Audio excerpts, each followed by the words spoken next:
in Bihar. Now, all of this, of course, comes in the wider all India COVID picture. The Indian COVID crisis in numbers today. Active cases are 37,45,237. Cases in the last 24 hours slightly come down to 3,66,161. Deaths in last 24 hours also marginally down, 3,754. But, and there's always a but with COVID at the moment, we are seeing a southern surge across the states of South India. Karnataka, where we've seen 47,930 new cases in the last 24 hours with 5,64,000 active cases, and recoveries are also increasing, but remember the deaths are also high, 18,776 in the state of Karnataka. Kerala, where again we've seen an upsurge in recent days in COVID cases, 35,801 in the last 24 hours, over 4 lakh active cases. Deaths though much lower here, 5,815 and the recovery rate also much higher in Kerala. Tamil Nadu, which is now again seeing an upsurge. Remember, both Tamil Nadu and Kerala went to elections. 28,897 new cases, 1,44,000 active cases. Recoveries are slowly picking up here too. Deaths are 15,648 in Tamil Nadu. Telangana, where the COVID crisis again is showing signs of picking up, 4,976 new cases. The deaths are 2,771. Total confirmed cases over 5 lakhs in Telangana at the moment, 4,36,619 recoveries. And finally to Andhra Pradesh, where again we are seeing an upsurge, 14,986 cases in the last 24 hours. Total confirmed cases over 13 lakhs. The recoveries over 11 lakhs, 8,791 deaths in Andhra Pradesh. Now, one of those states that clearly is at the crosshairs of COVID 2.0 is Karnataka, which went in for a total lockdown from today. Now, one sign of just how bad the situation is in parts of Karnataka can be seen from the fact that cremation grounds in the capital of Bengaluru are overflowing. Now people are being forced to cremate in a granite quarry on the outskirts of the city. Nolan Pinto with today's top story.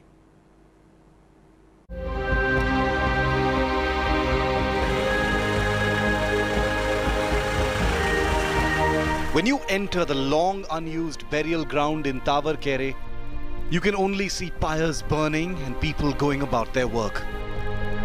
The people working there have no time to waste since ambulances keep coming one after the other. There are 41 iron platforms on which pyres can be lit. This takes place in 2 shifts, morning and evening. Each pyre takes around 5 hours to completely burn a body. So on an average, close to 85 bodies are cremated in a day. Now, since the 7 crematoriums in the city have been unable to actually manage the number of bodies on a daily basis, the government had no other option but to actually open these. On a daily basis, they somehow managed about 81 to 84 is what we are told. So since the 25th of April, when they actually started functioning, they have actually cremated some 800 odd people who have actually lost their lives. It's not an easy job for all the people over here. Only one family member is allowed to perform the last rites.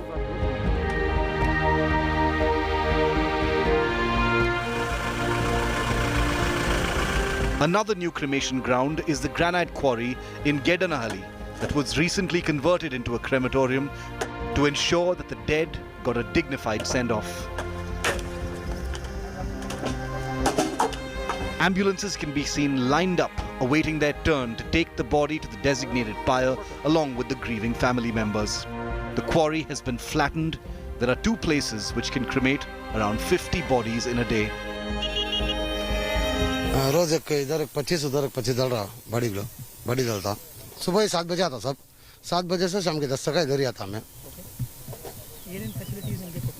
PP kit hand gloves sanitizer उसके बाद सा ये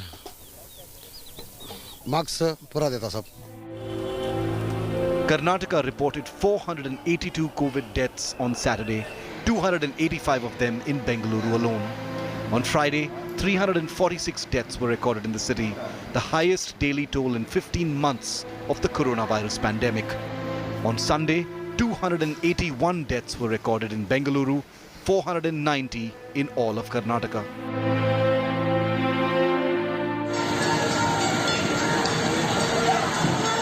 And now the TR Mills open cremation grounds in the city is seeing some 100 bodies a day, so much so that the entire compound is flooded with bodies being burnt.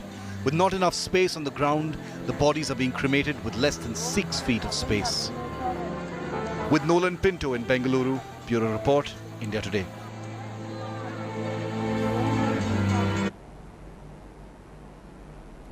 And joining me now to assess that situation on the ground across southern India is Dr. H. Sudarshan Ballal, member COVID-19 Expert Committee Karnataka and also director of the Manipal Hospitals, Alid Kumar Singhal, Principal Secretary Health and Family Welfare in Andhra Pradesh, Dr. V. Rama Subramaniam, Senior Infectious Disease Specialist at Apollo Hospitals in Chennai, who's advising the Tamil Nadu government on that expert panel. Appreciate all of you joining us. Dr. Ballal, let me come to you because Karnataka and Bengaluru in particular now becoming a major worry point.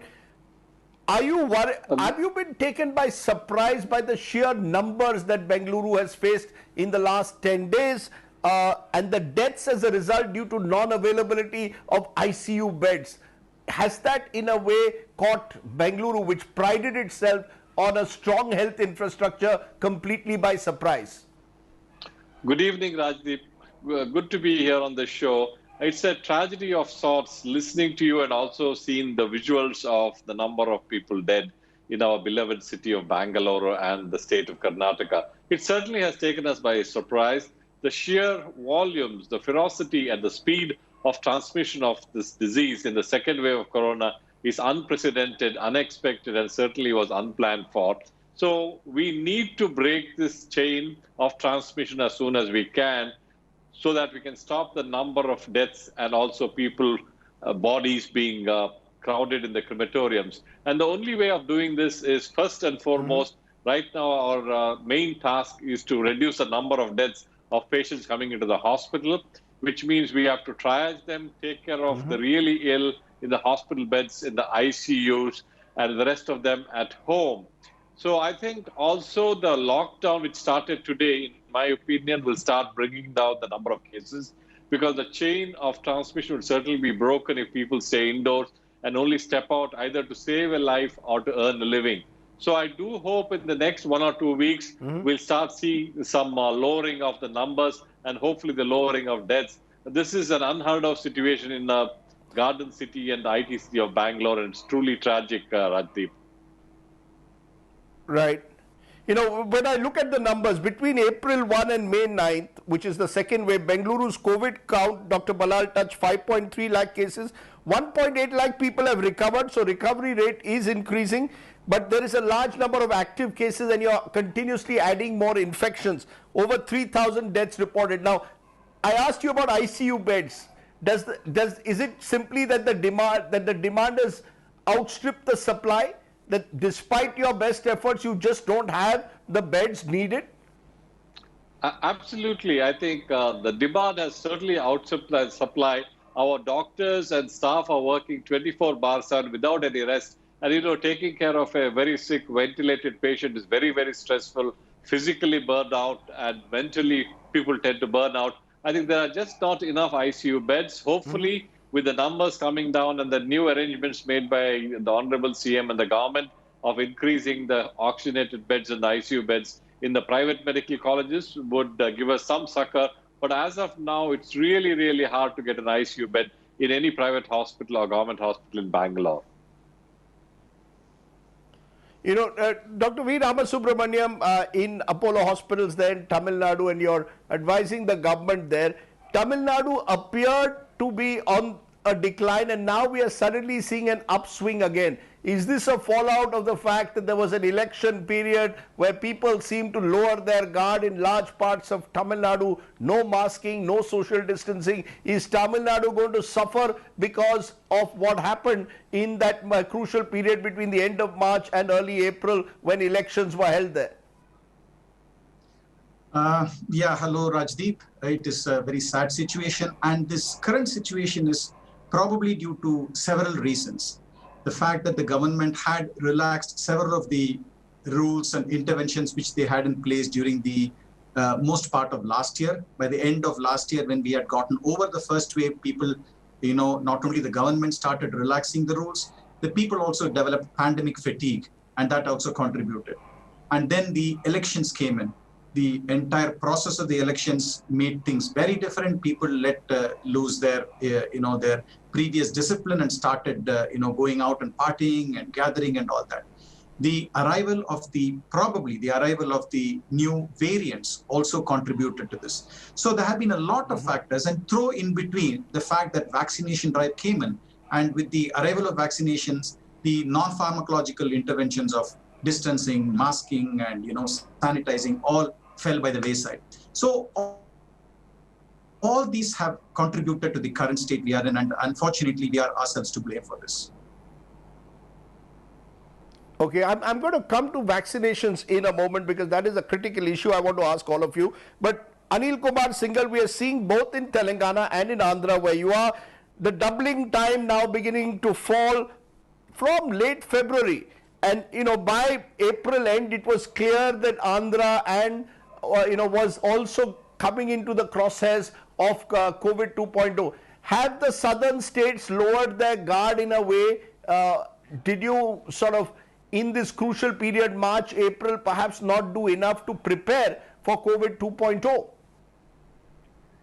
Good evening, Rajdeep. I don't agree with the fact that AP didn't do enough to prepare for the COVID 2.0. What has happened in AP is not something which hasn't happened elsewhere in the country. All over the country, the cases have been rising.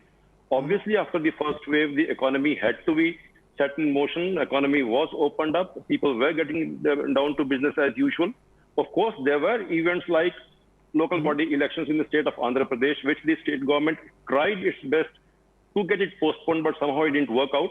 So some of them might have also contributed to the situation that we are. However, in terms of preparedness, if you see in the first wave, all put together, we used 261 hospitals with only 37,000 beds all put together. We are today operating with 648 beds, much more than double the number of hospitals that we have empaneled for treatment of COVID. The number of ICU beds, for instance, as against 4,300 we used in the previous wave, we are currently using 6,800 ICU beds. Oxygen lines, availability of oxygen, the number of tankers used to transport oxygen, everything has been ramped up by the government. So I won't say that the state government is not prepared for handling the pandemic stage 2. Of course, the scale of operations are much higher. If you see, in fact, all over the country, on average, from 1 lakh cases per day, for the country as a whole, we have jumped to 4 lakh cases per day. That's a 4-time jump. But in AP, the moment we touched double the figure of the previous peak, the government was quick enough to decide on a curfew and imposing Section 144, which has been in operation in the state of AP since May 5th. And ever since that, we haven't seen a significant increase in the numbers of positive cases, Ramji. Right. In fact, one should say that the Jagan Reddy government, by and large, is seen to have been among the more proactive governments in the country when it has come to combating COVID 2.0. Dr. Ramasubramaniam, just one question on Chennai itself. Because like in Bengaluru, Chennai also now people are struggling for ICU beds. As of Sunday, only 20% of total COVID beds were vacant, and only 790 of these are ICU beds. Now, the worry, in fact, only 11 ICU beds and 245 oxygen beds which were available in the entire district by this morning. So is Chennai going to see what Bengaluru and Delhi have seen? A real crush for ICU beds, a real shortage of ICU beds, Dr. Ramasubramaniam. Is that a fear in Chennai as well? No, I'm an eternal optimist. Yes, we are looking very, very grim right now. The scene looks grim. But I think what you're talking is a very, very, real-time scenario where things change every minute. So what happens in the morning may be entirely different from what happens in the evening.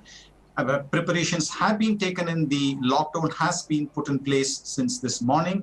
So I think the government is working towards analyzing the bed situation and ensuring that there is a single window system to ensure beds are available easily to the people.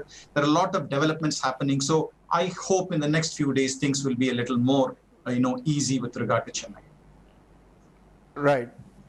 of course, we have a new government in Tamil Nadu under MK Stalin, and this is the big challenge facing that government. I want you all to press the pause button. I'll come back to you in a moment because I want you to focus. I want to focus on another issue that is facing South India at the moment, vaccination. In fact, it's facing the entire country because we have a serious vaccine shortage. Now, it appears that Karnataka in particular is finding that its mass vaccination drive for 18 plus has simply not taken off. Confusion, chaos, mismanagement at vaccination centers, citizens struggling to get inoculated. Nabila Jamil brings you this story.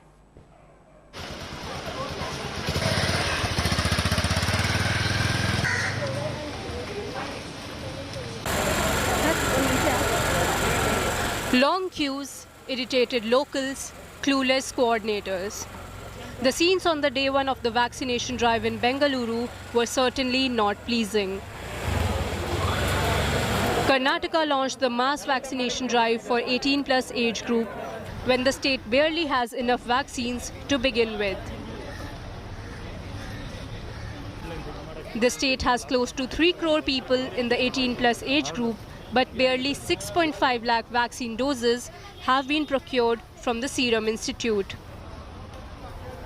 Unaware of the crunch, people who had registered waded through the lockdown checks and landed up early in the day, only to find their names missing from the lists, and waited for hours after being told it's first come first serve basis. They initially said we're going to give on a first come first serve basis. They handed out tokens. And then because they've already got appointments, they said we'll first allow them to go get their vaccine shots. And then if all the remaining vaccines are there, they'll be able to give us based on the tokens. So now we're just waiting endlessly. It's been like 6-7 hours.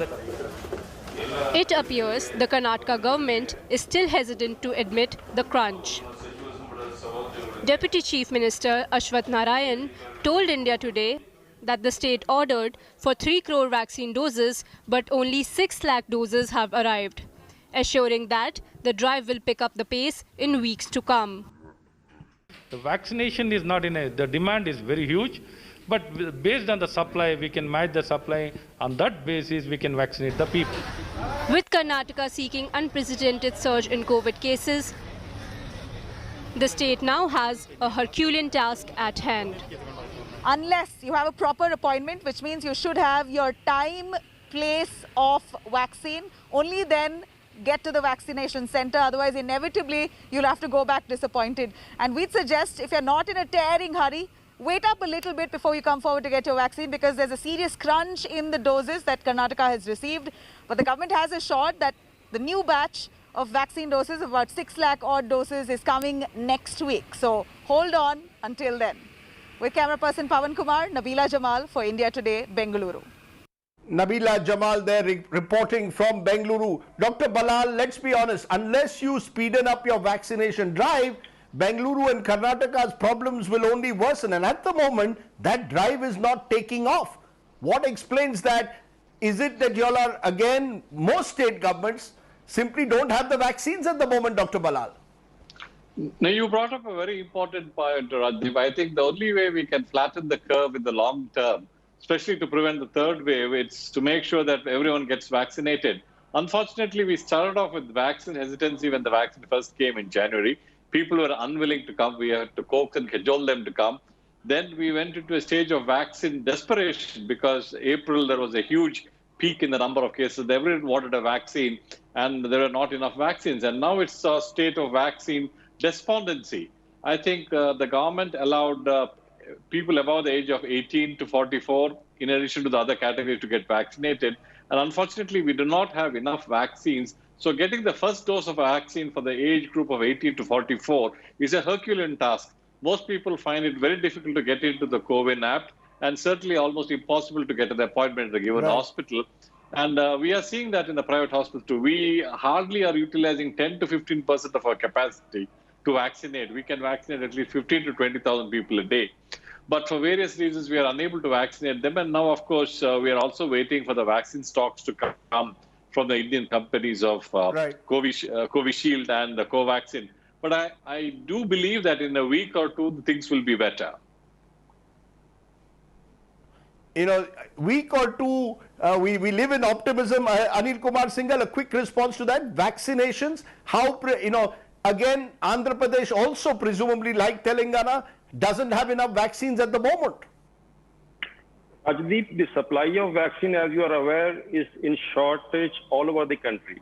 However, we must appreciate that the Honorable Chief Minister of Andhra Pradesh took the very wise decision that we shall not start vaccinating 18 to 45 years age group till the time we have fully vaccinated all those above 45 and the frontline workers as well as the health workers. As a result, we are using our vaccine also, which we have purchased at the state government cost, only to vaccinate these groups. Our Honorable CM doesn't see any point in starting vaccinating 20, 25 years old when we have 60 to 70 years old waiting for their turn. Yes, it's a fact that the supply of vaccine, particularly from the Government of India quota today, is not even enough in the state of Andhra Pradesh to meet the requirements of those who are due for second dose. As a result, this decision. However, our Honorable Chief Minister, basing on the feedback from the public representatives, from the scientific community, etc., everybody definitely feels that it would be much better, because particularly the Covaxin has been developed in a PPP model, in the public-private partnership model. As a result, if there is a way which the Government of India could be able to work out to get over the intellectual property rights issues, if any, and ensure that whosoever wants to produce this vaccine is enabled to produce this vaccine, that might be one of the way out to ensure that the vaccine production gets speeded up, and we should be in a position to vaccinate as early as possible. Rajdeep. Dr. Ramasubramanian, final word.